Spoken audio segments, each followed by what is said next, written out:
I see it also in marriages, you know, wife, husband, they're many years with each other. They don't appreciate each other anymore.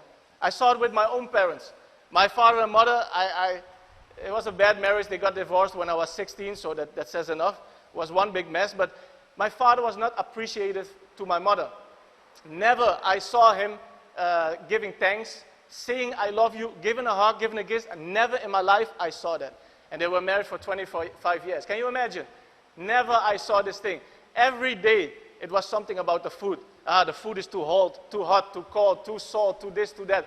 Every time there was a problem with the food. But my mother, every time she cooked, she was not a great cook, but she did the effort. No thankful. So he never gave any appreciations. He never came with flowers or a present or whatever. It's a small thing.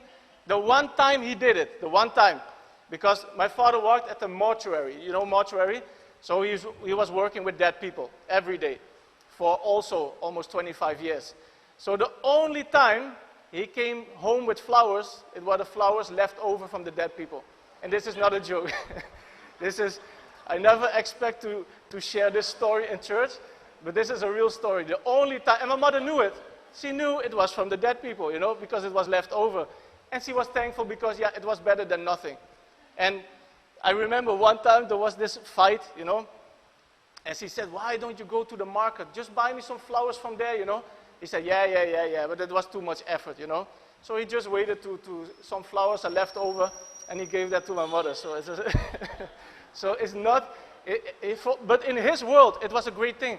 In his mind, it was something great. He said, look, I come with flowers. Everybody in the house, even I and my sister, were so small. We know it came from the dead people. So, okay, that's a different story.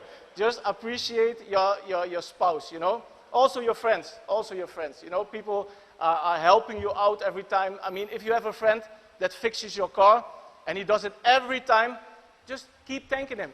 Because you take it for granted, he knows his cars, you know. But it's an effort. He don't make money on that, you know. He does it for you as a friend. Just say thank you. Just say, hey, thank you for doing this. Just buy him a little present or something. It doesn't have to be expensive. It can be just a gesture, you know. It's not about the price. But, but that's it. With strangers, appreciate you more than your own people.